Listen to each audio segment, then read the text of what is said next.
Hello, welcome to Chess Talk episode 236. It's a lot of numbers, that's a lot of weeks. It's a long ass time. But hello, it's Cody and Brittany again. Yeah. Rob Lynn were not able to join us this week. Boo. Unfortunately. They're more interesting. Boo on them. They're having a child or something and that needs work. Yeah. It's fine. We're not mad. It's fine. Yeah, we love them. But we actually got a packed episode this week. Yes. We're going to talk about some shows, some movies, and the Oscars just ended, so we're going to talk about that too. Yeah. So let's get into it. Nothing really happened this week, so you just want to get right into the nothing topics. happened. Nothing happened at all. I mean, I guess we played D&D. Yeah. That was the most important thing that happened to you this week. I do want to talk about D&D because you got very mad at me, but we can talk about... You were being rude. I don't want to talk about D&D. Like, you got nasty with me, and I was really mad at you. I'm sorry. I don't remember being nasty. You were being really nasty. So you can cut this out. But, like, I don't want to talk about D&D, and you say that I got mad at you. Like, yeah, because you were being rude. But aside from that, what else happened? This week? Yes. I made pretzels. You have to say it. Okay. I made pretzels. Yeah. And you were annoyed because you got parchment. Dude, the parchment paper stuck to the bottom of my pretzels, and no one wants to eat paper, but I hate it anyway. I don't fucking care. But pretzels are really easy. Mm-hmm. You should make them. 10 out of 10. Would make again without parchment paper? Yes. Okay. You have your next agenda. I'm playing chess with a computer. Hopefully I will not get destroyed like I did last week. You're smarter than computers, Cody. You can do this. I am a computer. I can do it. You know their logic. What else happened this week? You tell me. Brittany and I... What? You don't have to. Like, we don't need to mention it. I think it's worth mentioning. Okay, then you mention it. Podcast is the thing. Brittany and I went on a hike this morning. Yes. Up in good old Mount Charleston. And while there, I proposed to Brittany. Ah. And she said no. So. Yeah, so this is our final episode. I'm moving out tomorrow. It was really awkward. No, she said yes. Yeah. Insert where Rob and Madeline would say congrats and cheer for us and stuff. Yeah, but we don't have friends. But we don't have friends, so it's just us talking about it. So, hooray, that happened. Yeah. It's a thing. That was cute. So, just had to mention that. That was nice. Nice and Sunday. Moving on from that. Yep. My ring doesn't fit. It doesn't, and we got to get it resized, and it was stressful not being able to talk to you about it, but we moved past it. Yeah. Because you said it was like serious planning, like a month. I mean, yeah, I knew that I was going to be asking you. I would say probably since at least Thanksgiving at the absolute latest. I knew I'd be asking you around this time. And then, yeah, definitely the past month is when I really started, like, planning about the ring and everything. So I mean, yeah, definitely the biggest part was just not telling you. Yeah. So, not to brush past it or anything. Yeah, but we're over it already. It's a thing. And if we had other people on, I'm sure we would talk about it more. But it just feels weird to kind of just talk about it amongst the two of us. Yeah. When we already have clearly talked about it. A lot. So, more exciting news. I not more exciting. No, not more exciting in the comparing, but in like a plus. This also happened. Thank you. Okay, you get it. I really hope it's fucking like Mario. Yeah, fuck you. I did finish Mario. I did want to. You seemed more relieved after finishing Mario than after you proposed. I was really worried about Mario because we did dog training yesterday, and on the way home from dog training, I was talking to you about Mario, and I was like, yeah, I got the darker side in me, and I was like, yeah, it'll probably be like 2 or 3 hours of me like practicing it, and like maybe I'll be able to finish the game today. And I think the first try after we got home, I beat the darker side. Yeah. And then it was literally just go and get the hidden moon arts and then get the 6 purple coins I needed from Mushroom Kingdom. And that was it. I was done with the game. Yeah. So, I beat it. I'm done. I have just under 50 hours put into Mario Odyssey. So I think it's, seal of approval. I think my rating still stands. What was it? 9.5, I want to say. I think something like Nearly perfect. Just frustrating. And that doesn't that hasn't changed. And I have moved on from Mario to playing Skyrim. I know it's another open world RPG. Like I said, I probably wouldn't do, but I think with Skyrim it has enough kind of direction, and it doesn't give you like a very clear end point like Mario did, so I don't feel this urge to complete it. Yeah. I want to know why you started Skyrim rather than going back to, like, Breath of the Wild or... Because Breath of the Wild has very clear, like, zones and things you can complete in each zone. And so that, like, gave me anxiety thinking about starting that. Like, if I started it, I knew I would need to go through each zone and get every single thing and complete it. So I was like, I can't do that again immediately after Mario. Yeah. But with Skyrim, it's like there are things you can do, but you don't need to in order to complete. And you're well aware of it, but I have started a character that I've literally never played a character like this before. It's interesting. I didn't really think about being able to do it in Skyrim. I am playing a Khajiit, which I've never played that race before. And they get bonuses to sneak and thief stuff? I think so, yeah. They get bonuses definitely to sneak, because I started when I first, like, looked at skills for the first time. My sneak was at 25. Yeah. So that's definitely higher than normal. And they get a special, like, unarmored attack bonus, because I have claws. But I'm not doing that because I'm doing sneak, and I'm not doing sneaky archer. I'm doing sneaky daggers. That's it. And I do have a mace right now in my left hand, but my dagger in my right hand is my most important, because I have quickly found out if I don't get sneak attacks off, I cannot kill things at all. I will literally fight a bandit for like 30 seconds if I can't sneak up on him and kill him. So I quick save a lot. So I think it's more challenging this way, and I think it's interesting. And on top of that, I'm doing the alchemy. I'm doing a lot of enchanting, and I'm mining for stuff. I'm like trying to make my own weapons and armor. Yeah. So I'm just being a little more meticulous, and I'm like level 14, and I just finished talking to the Greybeards. So. Yeah, that was weird to me. I thought you'd be further along. But you're leveling up quickly because you're actually like using the skills. And I think that's like a benefit to being like a sneaky kind of thief person, is that you have a lot of different skills that play into it, because you have sneak, you have lockpicking, you have pickpocketing, you have speech, and then on top of that you have your combat skill. So it all kind of adds up very quickly. Yeah. Like my sneak is already almost to 70 out of 100. Yeah. So, levels up really fast. And it's, you know, like I said, it's a little more challenging for me, and it's making it like a new experience to the game, which I appreciate. Because when you usually play or do like two-handed weapons, usually, right? My very first character was like, I didn't know the meme or anything. It's just I went sneaky archer because I was like, oh, this is probably fun. Like I made a wood elf because they were good at archery, and then I just did sneaky archer, and it was great. Yeah. And then after that, I would typically do either some form of two-handed heavy armor or heavy armor and one-handed and casting. Yeah. And I think the fact that I am playing it on the Switch is also help limiting me, because when I play on the PC, I would always like give myself infinite lockpicks and ultimate healing potions and stuff, which is nice to make it more casual and things like that. Yeah. But then you quickly get bored because you're constantly just winning. So now there's risk and challenge. There's risk, and like there was a point where I was fighting like a bandit chief or something like that, and I had to reload 5 or 6 times just because like I couldn't sneak up on it, and so then I couldn't kill it because it was fucking me up in combat, and I didn't have any healing potions. So it was like I was just kind of trapped in this quick save where I either need to kill it or run, but I couldn't run away in time. So I just had to keep trying until I could get a good position and kill it. Yeah. And like on PC, it wouldn't be a problem because I would have unlimited ultimate healing potions. But now I don't, so it's like, okay, I need to think about it and actually try. Yeah. So it's interesting, and I have a feeling you're getting some entertainment out of watching. Yeah. You haven't seen my character's name yet. No. I am a Khajiit. So what do you think my character's name is? Didn't you tell me earlier? No. I don't know. Mentioned it. I mentioned Is your name Cat? My name is Garfield. Oh, yeah. Because I'm a cat. Yeah, I got it. I'm a cat, and I'm a Khajiit. I looked at my stats the last time I played, and I've been...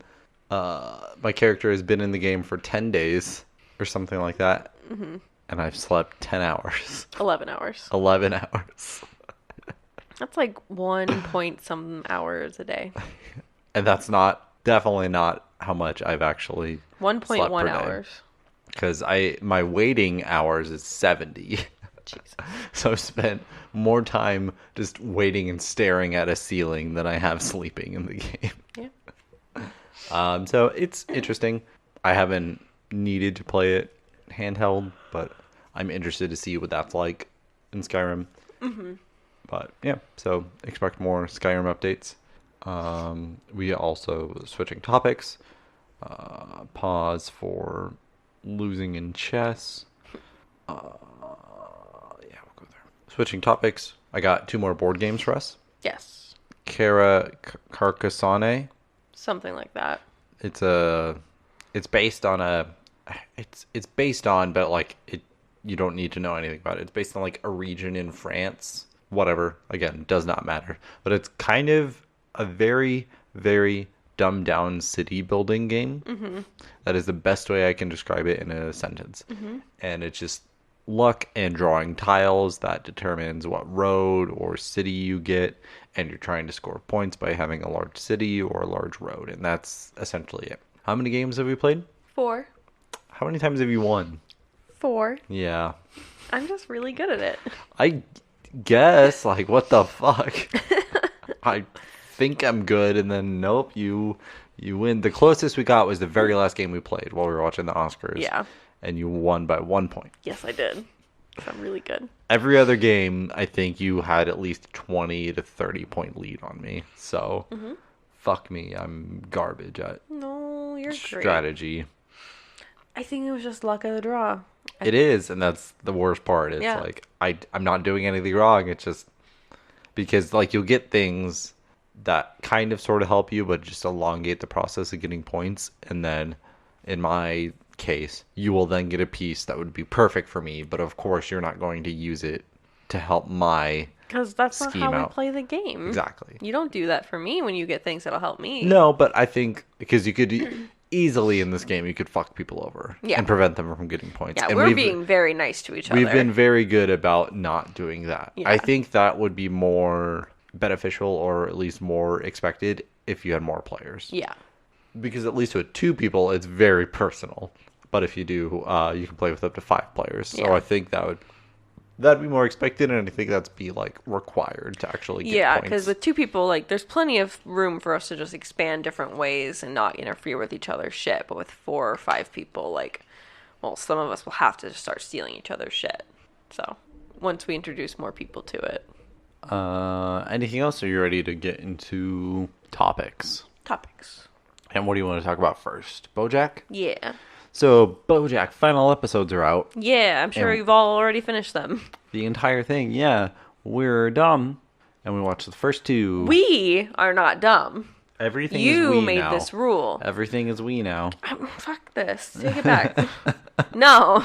Your favorite joke now. It's not what I signed up for. It's your favorite joke now. No. Your favorite joke is take it back. That's what I mean. Yeah. That's your favorite joke. Yeah, we watched the first 2 episodes of BoJack Season 6 Part 2. Mm-hmm. That's not confusing. So, spoilers, check the timestamps. And it was sad. Yeah. Because it's the dramatic irony. We know the reporters are happening. We know that the story is breaking. And we finally see like a glimpse of the reality settling in for BoJack at the end of episode 2, where he faints, has a heart attack, I think is what they're alluding to. I have no idea. I think it's probably a heart attack. Yeah. That's what happened. I don't know. It's sad, but I think the point of the show is it's not about BoJack getting away with everything that he's done. It's him coming to terms with it, but also having to pay for his mistakes. But at what point is it he has atoned for them in his own way? I think it's almost like too true to life, where it's like, even if it's been years and you're a different person, it doesn't excuse what happened to you. I think it's so meta to like Hollywood, and it's frustrating because we're seeing it from the quote unquote protagonist point of view of he has been the asshole and now he is better and trying to change and do good, but like other people are still dealing with what he's done to them. Yes. Years after the fact. Yeah. So it's sad. I just don't really have a lot to say because I'm depressed about it. The first episode was really good. It was hard to see like Hollyhock kind of pushing him away. I get it with what she found out. Yeah. I wish she would bring it up to him, but How do you yeah. bring that up to your new brother that's Yeah. trying to be close to you? The second episode with Diane, antidepressant style. I was gonna ask you about Diane, like, Stop it. Don't ask me about Diane. because when it was like her trying to write, I think after like the second or third time, I was like, is this just what your head is like? Constantly. Just like images and shapes and like people yelling at you and getting things wrong.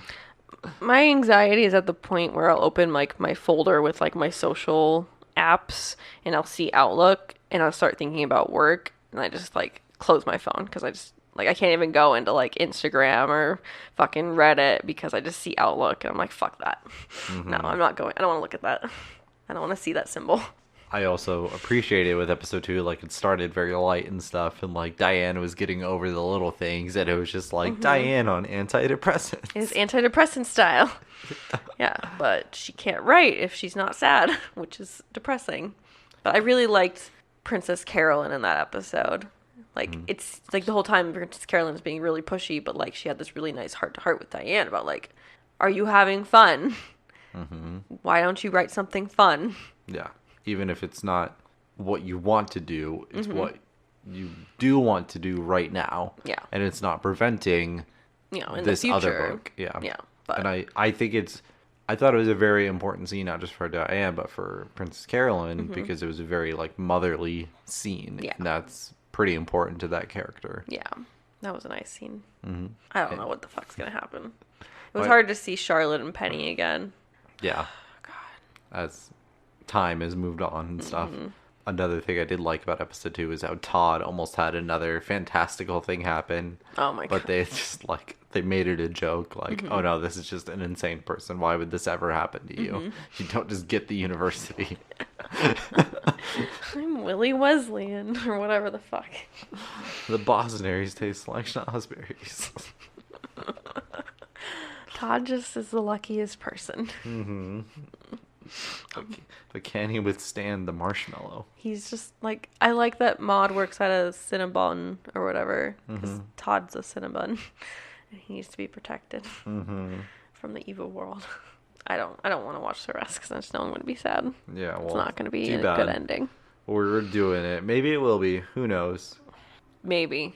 It could be a good ending, even if it's not a good ending for BoJack. So we still have Mr. Peanut Butter and Pickles' perfect marriage God, to see they're how that happens. fucking annoying. Marriage goals, right? Heck yes.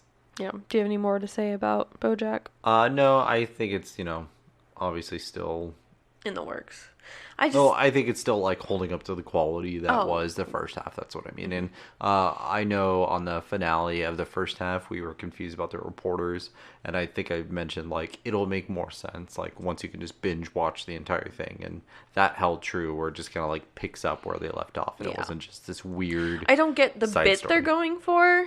I think the bit is just that they're just like the sleuths. They're the noir reporters that are gonna find the dirt and get the story. Yeah. I just don't know the point of it, but That's it. yeah. I think that's it. Okay. And like I said, if you can binge this entire season in one go, like it'll just be like, oh, that's a weird bit, and then just like you'll get past it. But I think it was very jarring for that to show up in the finale of the last part. Yeah. So good show. I think we'll enjoy it and be sad. Yep. But that's how it goes. Let's move on from TV to movies Yes. with the Oscars. Yeah, they just happened. What did you think? You kind of watched them. Yeah, I was playing Skyrim for a good majority of it, and then we ended the Oscars playing the board game. It was fine. There wasn't too many surprises, I don't think, aside from, obviously the biggest surprise would be Parasite.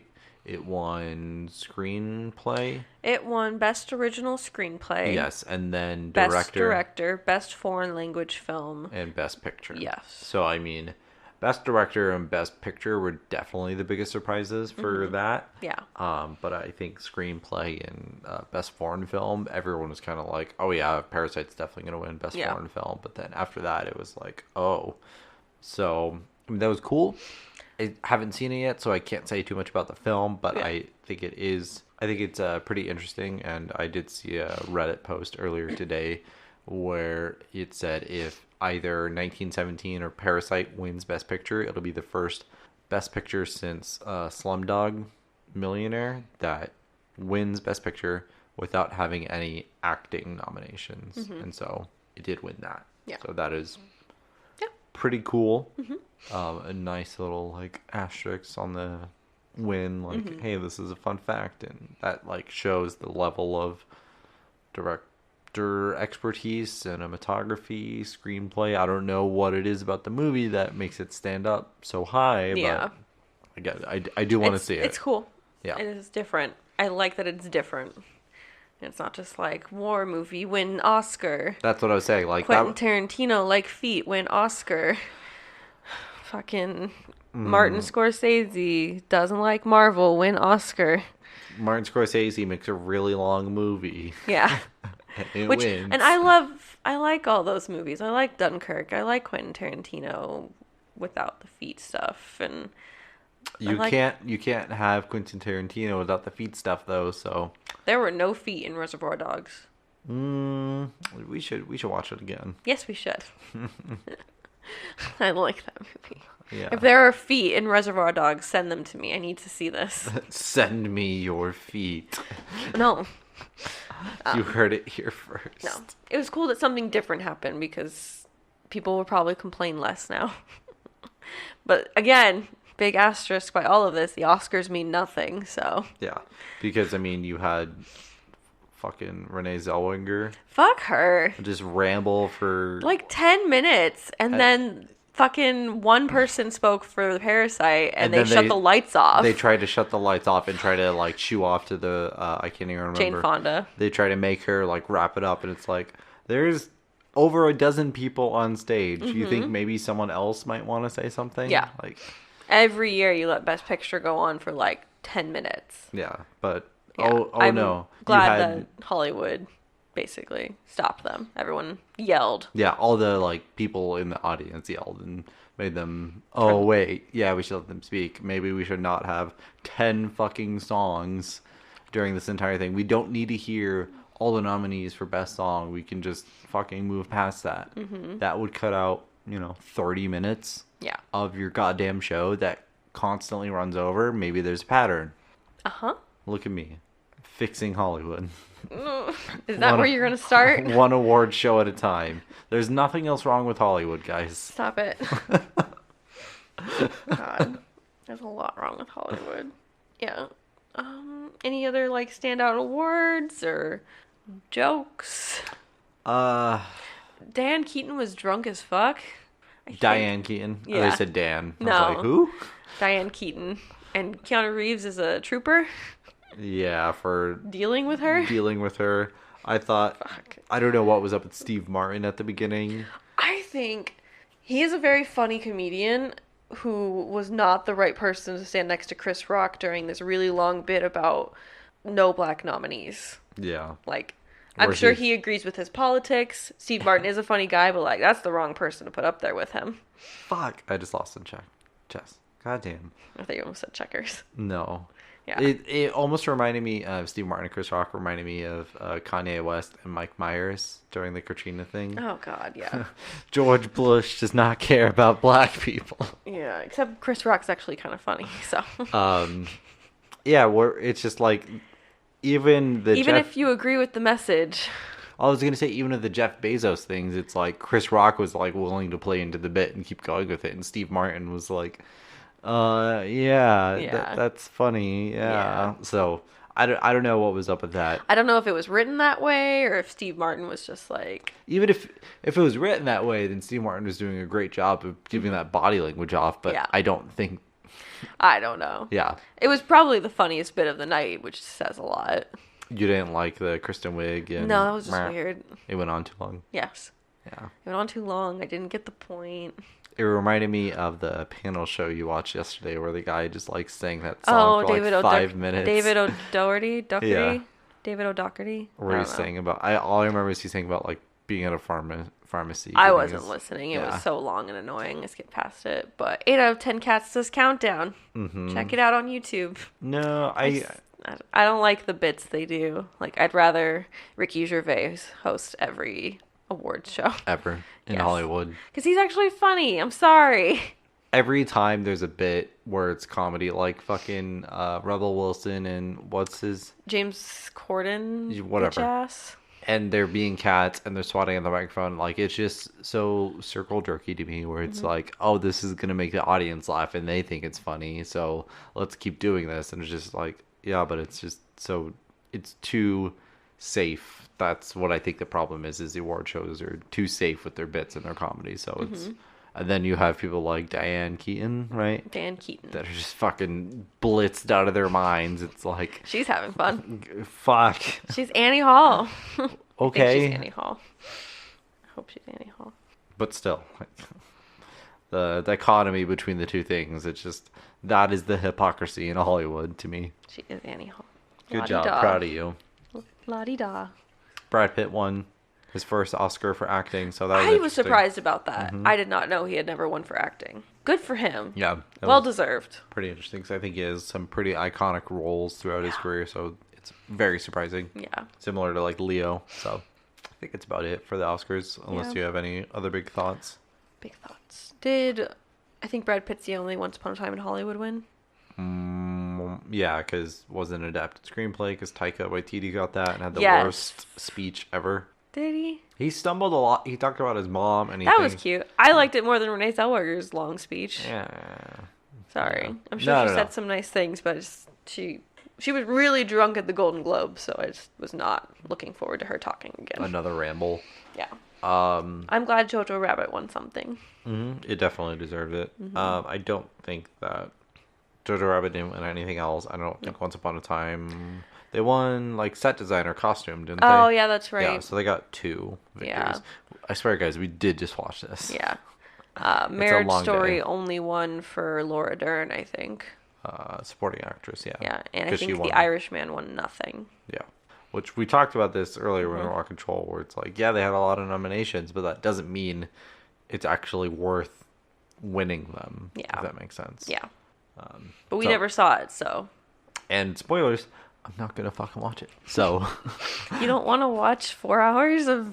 there is so much more I could do with my time. Yeah. I would watch The Irishman if I could play my Switch during the entire movie. I think The Irishman is basically. The Irishman. Because it's one Irishman. It's just Al Pacino playing every role. That's the thing. The title is The Irishman. But Irishman. It's that's singular. That's what everyone says. I know, it. but I'm trying to be singular. You're literally Irish. Say it right. No. What were you gonna say? The total runtime of The Irishman is the same amount of time we spent watching the Oscars, though. Yeah, but more So- things happened, I'm sure, in the Oscars than happens in the Irishman. You don't know that. If it's a 4-hour movie, it's gonna be one of those movies where nothing happens for like 3 hours, and then it's like, oh, it's actually interesting finally. Yeah. It was whatever. It was an award show, and you know, it wasn't nearly as high energy and as unexpected as the Chess Talk Awards. So, Yeah. if you want an actually good award show, go listen to episode 229. Chess Talk Awards number Award 5. shows don't matter. Just Except for Chess like Talk what you like. Awards. Like what you like, and don't let anyone say anything. Unless it's the Chess Talk Awards, and then we are the Judge, Jury, Executioner for the media of the year. Fuck Star Wars. So, get to the last topic. Yeah. And as you will soon discover, this episode is a horse sandwich where we got BoJack as the top bun, we got the Oscar meat in the middle, and we're ending out with Horse Girl as our bottom bun of this That's a conversation. weird sentence. Brand new sentence. But we watched Horse Girl. It just came out on Netflix, and this was a movie. Yeah. This was, to me, in a less extreme sense as like a Midsummer, this is like epitome of indie movie. Yeah. Where it's really weird, and it has a lot of like unnecessary long shots of like singular characters. It has a lot of weird, just random shots of scenery or just like objects in a room, and just interesting music and overbearing music. Just, to me, this is just, if you want to have someone think of an indie movie, like, this is what I would show them. This is an indie movie. Go Yeah. watch it on Netflix. Yeah. Why did you want to watch this movie? I mean, mostly for the horse sandwich joke. Seriously? No, I do remember seeing people on Reddit talk about it and saying like there was some buzz from the Sundance Film Okay. Festival and like it's coming out on Netflix. I was like, sure, like it's on Netflix. It's got a somewhat interesting synopsis. Might as well watch it and see what it's all about. And I think it was worth it. Yeah. I was worried, and I mentioned it to you. I looked at when I was trying to find the summary to like tell you about it. I saw the IMDb score and it's like 5.2 out of 10, which to me is pretty low after watching it. Yeah. And so I was worried it was going to be another Velvet Buzzsaw scenario, like with last year's Netflix Yeah. surprise movie. Very disappointing. But I did actually enjoy this movie. Yeah. I thought it was a very, it was too real of a movie in some points. It actually touched on some pretty interesting concepts, and it wasn't just like, oh, weird girl. It's like, oh, fuck, I don't want to think about this. So I did actually appreciate that. I think Alison Brie did a crazy job. You watched and you showed me a video on Instagram where she was like promoting it, and she was talking about how she took influence from her grandma and what her mom went through. Because it's basically a movie about mental illness. Yes, So. and like familial mental illness. Yeah. And so Alison Brie talked in that Instagram video about how her grandma had some pretty bad mental health problems, and she channeled what her mom went through a lot in this role. Yeah. And then also in that video, she mentioned how most of the dialogue was improvised. Yeah. Like because she co-wrote it with someone Okay. else, and they kind of just gave the actors like, here's the objectives of the scene. You get Here's what everyone. bullet points. Yeah, like here's what the characters are feeling, and here's what they're trying to get out of this conversation or this scene, and then they just filmed. Figure it out. Yeah. Yeah. So I think that knowing that after the fact adds like another level to the movie, which I think is pretty cool. And we saw a Reddit comment where the movie kind of essentially like loops on itself, which I think adds like rewatchability to it, because people are mentioning like different things that they saw that showed up at the beginning of the movie that also showed up at the end, and both you and I were like, I don't remember that. Yeah. So I But- almost wanted to like turn it back on and like see that, because I was like, I don't fucking remember that. Yeah. It was interesting to see that those filmmaking choices, because a big plot point was like, is she mentally ill? Is she being abducted by aliens? Like, is she in a time loop? Is she a clone? Like, so it was interesting to see that And I think and make you kind of question, like, is she just crazy or? yes. Yeah, and I think the movie leaves that completely up to you. Yeah. It gives you enough one way or the other to decide. Yeah. And people are, I think on Reddit you said like most people are pretty convinced like, oh, she just kills herself. Spoilers for this movie. Yes. She kills herself at the end of it. Yeah. But it also just literally shows her being abducted by an alien, so it's like you can also just take it at face value and go, everything she's seeing is real, and she got abducted by an alien at the end of it. Yeah.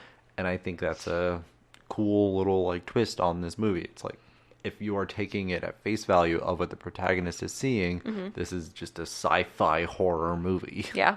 I did see other people trying to figure out like the realistic version of it, and that there was all these comments about her being in the mental hospital before and seeing the therapist before, and they think that she's had some kind of like electroshock therapy, and like the things she was waking up and seeing, like the aliens like fucking with her, were just like her remembering like going through that, which I thought was Just interesting. doctors, yeah. Yeah.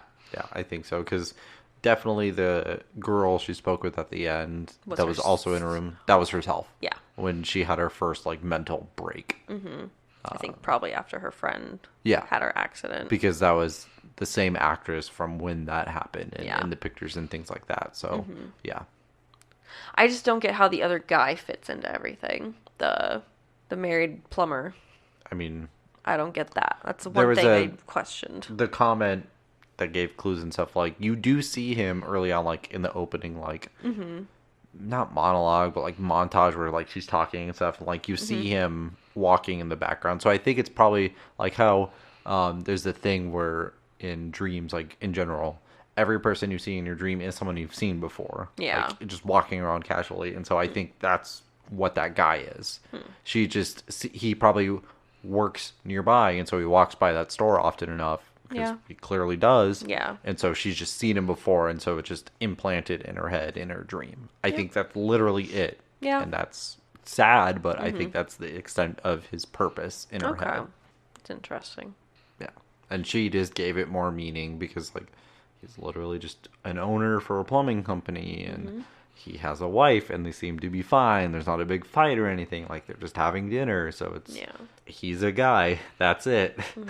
I really liked her obsession with the Supernatural show. Purgatory, is that what it's called? Yes. Yeah. Like, you don't know. You know. Supernatural. Darren. God. Like, from Purgatory. My God, you didn't tell me his name was Darren. Don't do that. It's just like my favorite show. Oh, God. Yeah, she was so awkward.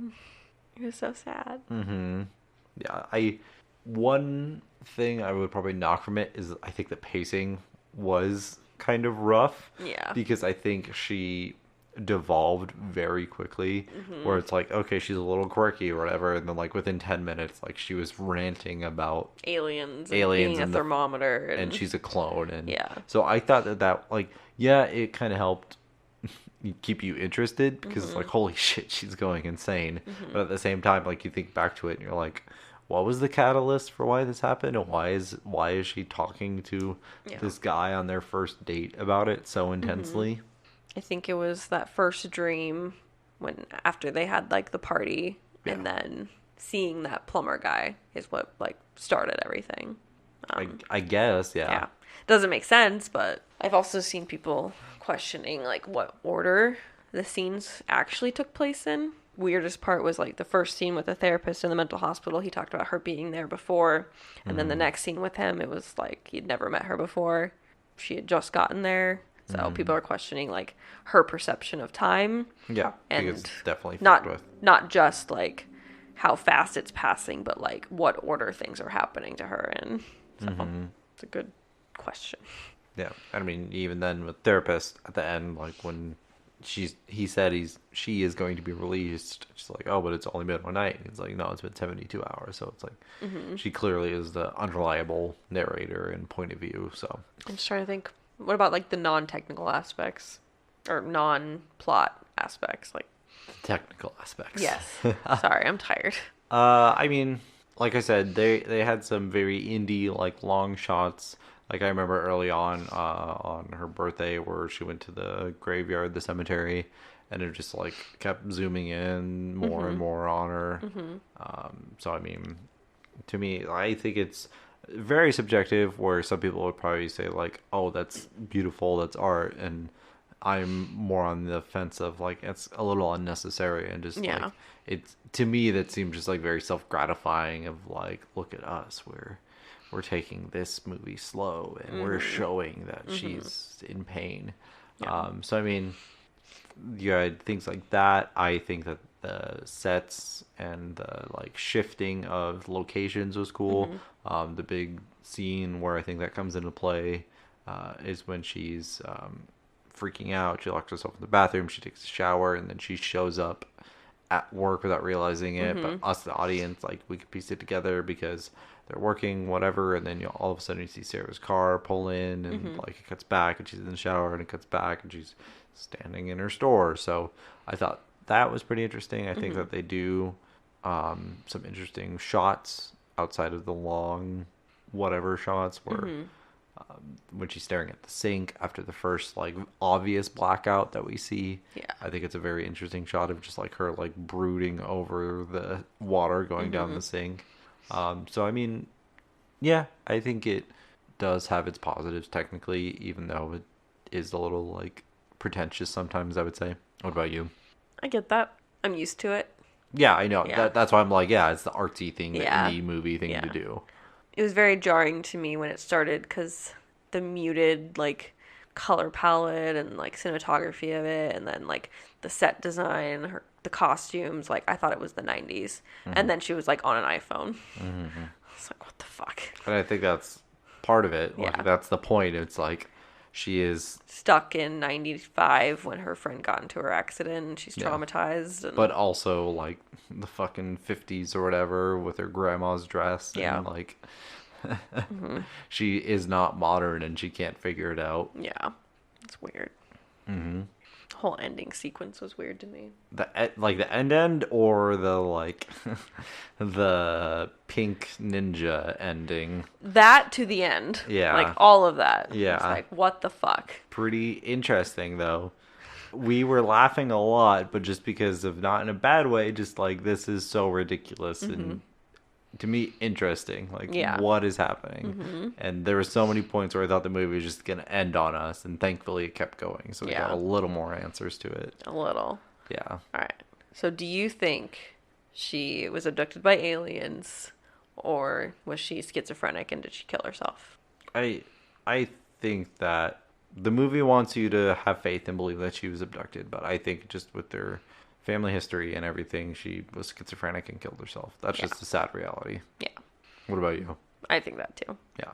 Like, it's definitely more depressing, but that's probably what happened. Yeah. So, Sad. yes.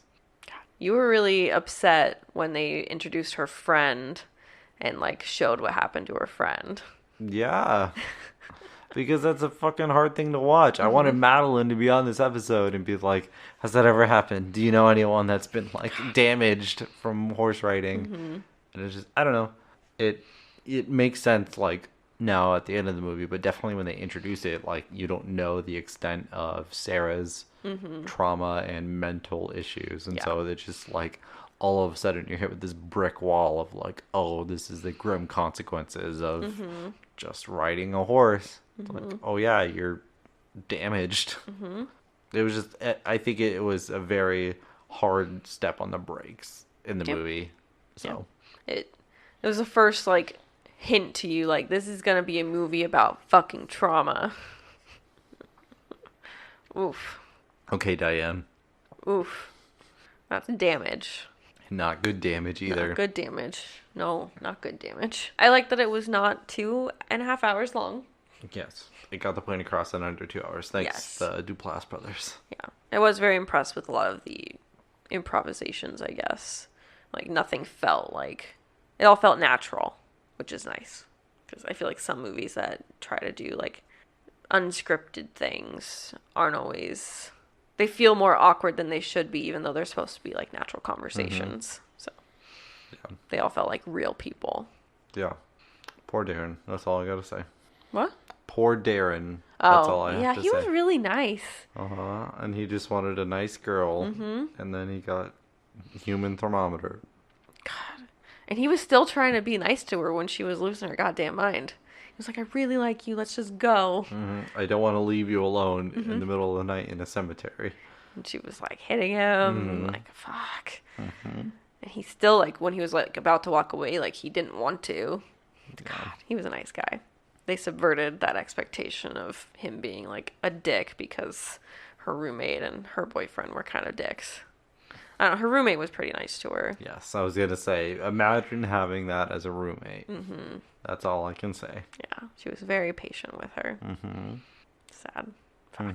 So sad. So what would you rate it? Out of 10? Out of 10 underfunded mental hospitals. Out of 10? Out of 10 underfunded mental hospitals. Out of 10 Molly Shannon?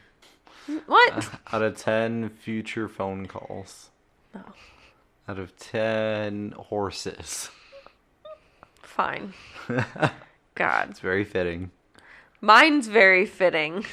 Yeah, but this isn't the Joker. We gotta move past it. We can never move past it, because as a society... You get what you fucking deserve. 7. Yeah, I was gonna say 7 as well. Yeah. I don't think it's amazing. It's not going to be in my top 5 of the year, probably, but I do think it's better than I thought it would be. Yes, I was pleasantly surprised by it. Yeah. But I still have my issues. But it's a movie where I enjoyed, and I think people that like movies would enjoy, but I'm not going to recommend it to my parents to watch this. Fuck no. So it's like, yes, I enjoy it, but I understand that it definitely has its faults, and it's kind of out there. So it's just odd. Is it up there, like, in that category with Midsummer for you? Yes. Would you recommend that to your parents? No. Okay. But I think Midsummer just executes itself better. Yeah. And that's what puts, I don't know. I don't know what it is about it. I would probably need to like rewatch both of them and like kind of put them side by side. Yeah. But to me, it's just, I left Midsummer with a much more visceral reaction. And I think that's what elevates it to a different That's level. a word for it. It is. I think the very fitting word for Midsummer is visceral. God, can't Never believe you forgetting. made me watch that. Just think of Florence Pugh pouting as she doesn't get her Oscar. Yeah. They had like a bunch of references to Midsummer in the opening scene of the Oscars. I didn't see it, so. It was like this big dance number, and they were all wearing like the costumes from Midsummer, and it was like really weird. It's like, you didn't fucking nominate them Once, like, Yeah. fuck you. You don't People get to were do really that. pissed off about it. Good. Yeah, I was like, you didn't fucking nominate them for That's shit. the best picture. No. So yeah, I think that'll do it for this episode. Thanks for listening. Hope you enjoyed the horse sandwich. Yeah. We definitely did. And we'll be back next week with more BoJack episodes and probably something else. That's it. Bye. I'm tired.